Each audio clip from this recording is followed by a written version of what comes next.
Hi there, this is Giuseppe here on Giuseppe Welding Store. I'm going to show you a new project, and I got a few. They are called the Tila unit drawer.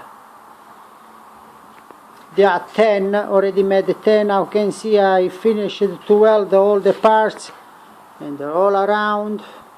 And now I'm going to linish. This is the process I'm laying right now. Linish, make it comes nice smooth. And they will look like that. And then finally I will put the doors with the 2 hinges.